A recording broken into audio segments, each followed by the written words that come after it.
ಇನ್ನು CM Siddaramaiah DCM DK Shivakumar ದೆಹಲಿಗೆ ಹೋಗಿದ್ದಾರೆ. ನಿನ್ನೆ ಇಡೀ ದಿನ ಹೈಕಮಾಂಡ್ ಜೊತೆ ಮೀಟಿಂಗ್ ಮೇಲೆ ಮೀಟಿಂಗ್ ಮಾಡಿದ್ದಾರೆ. ರಾಜ್ಯ ಸರ್ಕಾರ ಹಗರಣಗಳ ಸುಳಿಯಲ್ಲಿ ಸಿಲುಕಿ ಒದ್ದಾಡೋ ಸ್ಥಿತಿ ಬಂದಿದ್ದಕ್ಕೆ ದೆಹಲಿ ನಾಯಕರು ಆಕ್ರೋಶ ಹೊರಹಾಕಿದ್ರಂತೆ. ರಾಹುಲ್ ಗಾಂಧಿ ಕೂಡ ಕ್ಲಾಸ್ ತಗೊಂಡ್ರಂತೆ. 1.5 ವರ್ಷ ಕೂಡ ಆಗಿಲ್ಲ, ಇಷ್ಟರಲ್ಲೇ ಇಷ್ಟೊಂದು ಡ್ಯಾಮೇಜ್ ಆಗಿದೆ ಅಂತ ಕಿಡಿಕಾರಿದ್ರಂತೆ. ಜೊತೆಗೆ ಸಚಿವ ಸಂಪುಟದ ಬಗ್ಗೆ ಕೂಡ ದೆಹಲಿ ನಾಯಕರು ಮಹತ್ವದ ಚರ್ಚೆ ನಡೆಸಿದ್ದಾರೆ.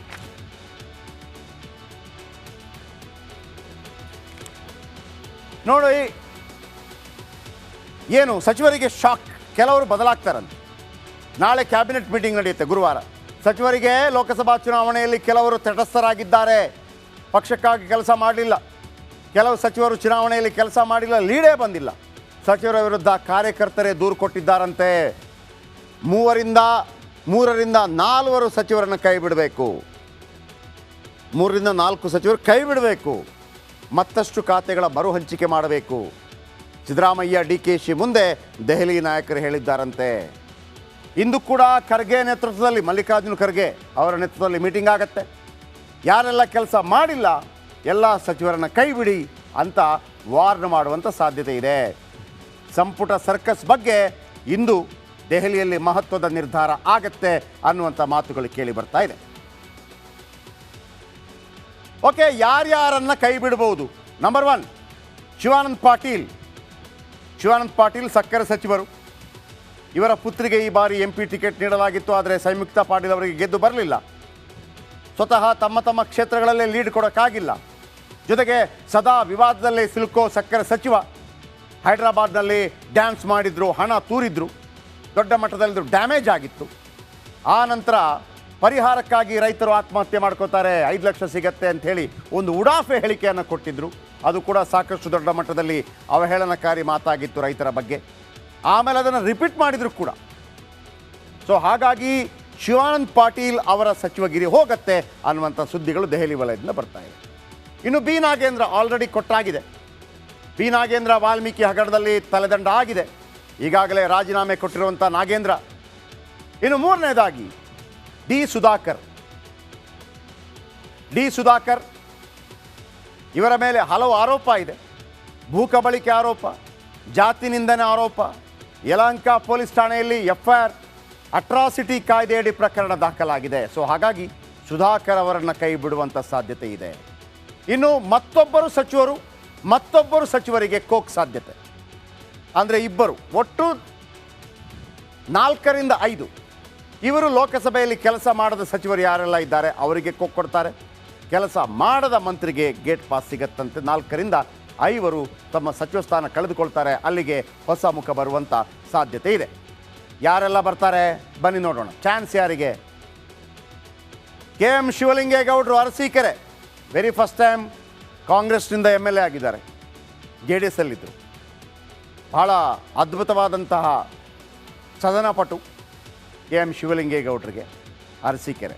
ಇನ್ನು ವಿನಯ್ ಕುಲಕರ್ಣಿ ಧಾರವಾಡ, ಈ ಹಿಂದೆ ಮಂತ್ರಿ ಆಗಿದ್ದರು, ಲಿಂಗಾಯತ ನಾಯಕ, ಇವರಿಗೂ ಕೂಡ ಅವಕಾಶ ಇದೆ. ಲಕ್ಷ್ಮಣ್ ಸವದಿ ಅವರಿಗೆ, BJPಯಿಂದ ಬಂದಂಥ ಲಕ್ಷ್ಮಣ್ ಸವದಿ ಜಗದೀಶ್ ಶೆಟ್ಟರ್ ಜೊತೆ ಬಂದಿದ್ದರು, ಜಗದೀಶ್ ಶೆಟ್ಟರ್ ವಾಪಸ್ ಹೋದರು, MP ಆದರು. ಲಕ್ಷ್ಮಣ್ ಸವದಿಯವರನ್ನು ಬೆಳಗಾವಿ ಭಾಗದಲ್ಲಿ ಉಳಿಸ್ಕೋಬೇಕು ಅಂಥೇಳಿ ಅವರಿಗೆ ಮಂತ್ರಿಗಿರಿ ಕೊಡುವಂಥ ಸಾಧ್ಯತೆ ಇದೆ. ಇದಕ್ಕೆ ಸತೀಶ್ ಜಾರಕಿಹೊಳಿ ಏನು ಹೇಳ್ತಾರೆ ಗೊತ್ತಿಲ್ಲ. ವಿಜಯಾನಂದ ಕಾಶಪ್ಪನವರು ಹುನಗುಂದ MLA, ಇವರಿಗೂ ಕೂಡ ಮಂತ್ರಿಗಿರಿ ಸಿಗುವ ಸಾಧ್ಯತೆ ಇದೆಯಂತೆ. ವಾಲ್ಮೀಕಿ ನಿಗಮದ್ದು ಸ್ಟ್ರಾಂಗ್ ಆಗತ್ತೋ ಸಿದ್ದರಾಮಯ್ಯನವರಿಗೆ ಮೂಡೋದು? ನನಗನ್ನಿಸೋದು ಸಿದ್ದರಾಮಯ್ಯನವರಿಗೆ ಸ್ಪೆಸಿಫಿಕ್ ಆಗಿ ನಾವು ಹೇಳೋಂಗಿದ್ರೆ, ಒಬ್ರು ಮುಖ್ಯಮಂತ್ರಿಗಳು ಅವರ ಅಡಿಯಲ್ಲಿ ಇಲ್ಲ ಅವರ ವ್ಯಾಪ್ತಿ ಬರೋ ಎಲ್ಲಾ ನಿಗಮಗಳದನ್ನು ದಿನನಿತ್ಯ ಏನ್ ನಡೀತಾ ಇದೆ ನೋಡೋ ಅವಶ್ಯಕತೆ ಇಲ್ಲ. ಅದನ್ನ ಎಕ್ಸ್ಪೆಕ್ಟ್ ಮಾಡೋದು ಒಂಥರ it's not sensible. It may be out of ಅವ್ರ ಗಮನಕ್ಕೆ ಬರದೇ ಆಗಿರಬಹುದು. ಅಂದ್ರೆ ಎಲ್ಲ ಒಂದು ಕಡೆ ನಲ್ಲಿಯಲ್ಲಿ ನೀರು ಬಂದಿಲ್ಲ ಅಂದ್ರೆ ಸಿದ್ದರಾಮಯ್ಯ ಆರೋಪ ಮಾಡಕ್ಕಾಗಲ್ಲ ಅಂತ ಆಗಲ್ಲ.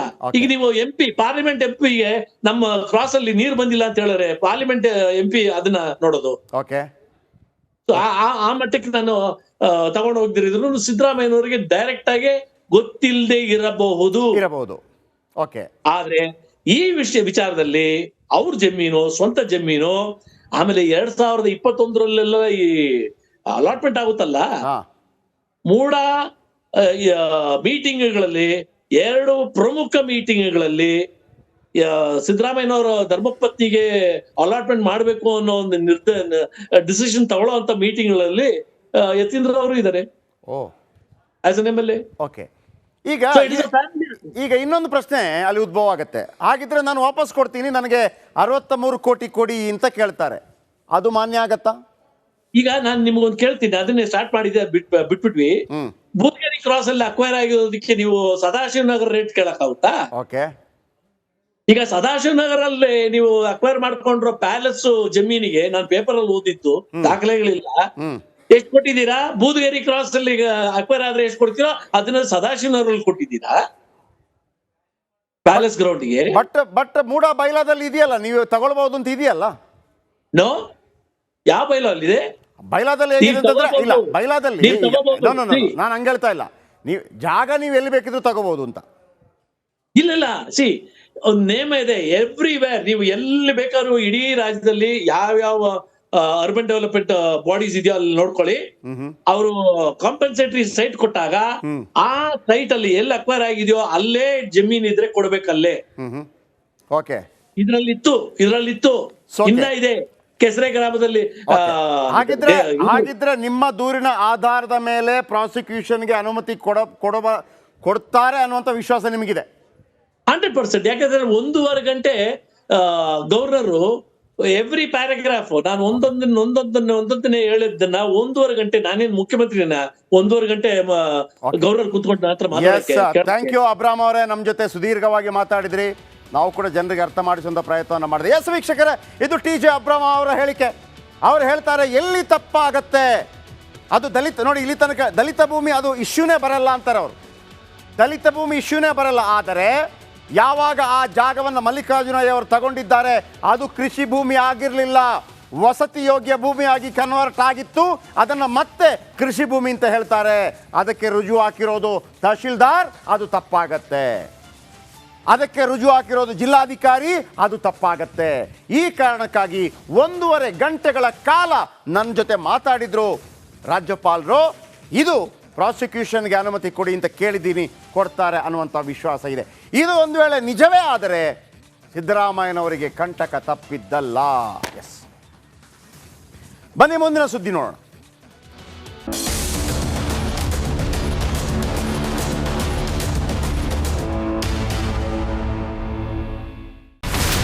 ಇಲ್ಲಿರುವಂತ ಈ ಒಂದು ಗುಡ್ಡ ಕುಸಿದ ಪರಿಣಾಮ ಯಾವ ರೀತಿಯಾಗಿತ್ತು ಅಂತಂದ್ರೆ, ಗಂಗಾವಳಿ ನದಿ ಪಕ್ಕದಲ್ಲಿರುವಂತಹ ಉಳುವರ್ ಎನ್ನುವ ಗ್ರಾಮ ಸಂಪೂರ್ಣವಾಗಿ ಇವತ್ತು ನಾಶ ಆಗಿದೆ. ಮನೆ ಮಠ ಏನಿಲ್ಲ, ಎಲ್ಲ ಹೋಗ್ಬಿಟ್ಟಿದೆ. ಇವತ್ತು ರಿಪಬ್ಲಿಕ್ ಕನ್ನಡ ಮಾಡಿದಂತ ಒಂದು ವರದಿಯಿಂದಾಗಿ ಎಚ್ಚೆತ್ತುಕೊಳ್ಳುವಂತ ಕೆಲಸ ಸರ್ಕಾರ ಮಾಡಿದೆ, ಸಚಿವರು ಕೂಡ ಮಾಡಿದ್ದಾರೆ. 2 ಗಂಟೆಗೆ ಸುದ್ದಿ ಮೂಡಿಸಿದ್ದು 6 ಗಂಟೆಗೆ ಎಲ್ಲ ಸಚಿವರು ಮಿನಿಸ್ಟರ್ ಎಲ್ಲ ಬಂದು ಇಲ್ಲಿ ನೋಡೋಗಿದ್ದಾರೆ. ಎಲ್ಲಾ ಜನರಿಗೂ 1,20,000 ಮತ್ತೆ ಅವರಿಗೆ ಮನೆಗೆ 5 ಲಕ್ಷ. ಈ ಸುದ್ದಿಯನ್ನ ಎಲ್ಲ ಒಂದು ಅಧಿಕಾರಿಗಳಿಗೆ ಮುಡಿಸಿದಕ್ಕಾಗಿ ರಿಪಬ್ಲಿಕ್ ಕನ್ನಡ ಟಿವಿಗೆ ಧನ್ಯವಾದ ಹೇಳಿ ಇಷ್ಟಪಡ್ತೇವೆ. ಮನೆನೂ ಕೊಡ್ತೇವೆ, ಮಕ್ಕಳ ಶಿಕ್ಷಣಕ್ಕೆ ತೊಂದರೆ ಆಗದೆ ಇದ್ದಂಗೆ ಹೆಲ್ಪ್ ಮಾಡ್ತೇವೆ. 1,20,000 ಮನೆ ಯಾರ್ದ್ರ ಡ್ಯಾಮೇಜ್ ಆಗಿದೆ ಅದನ್ನ ಕೊಡ್ತೀವಿ ಅಂತ ಒಪ್ಕೊಂಡಿದ್ದಾರೆ. ನಮ್ಮ ಕಷ್ಟಕ್ಕೆ ನೀವು ರಿಪಬ್ಲಿಕ್ ಕನ್ನಡದವರಾದಂತ ನೀವು ನೆರವಾಗಿರ್ತ ನಾವು ನಂಬಿದ್ದೇವೆ. ಅವರಿಗೆ ಸೂರನ್ನ ಕಲ್ಪಿಸಿ ಕೊಡೋವರೆಗೂ ಕೂಡ ರಿಪಬ್ಲಿಕ್ ಕನ್ನಡ ಅವರಿಗೆ ಧ್ವನಿಯಾಗಿ ನಿಲ್ಲುವಂತ ಕೆಲಸವನ್ನ ಮಾಡುತ್ತೆ.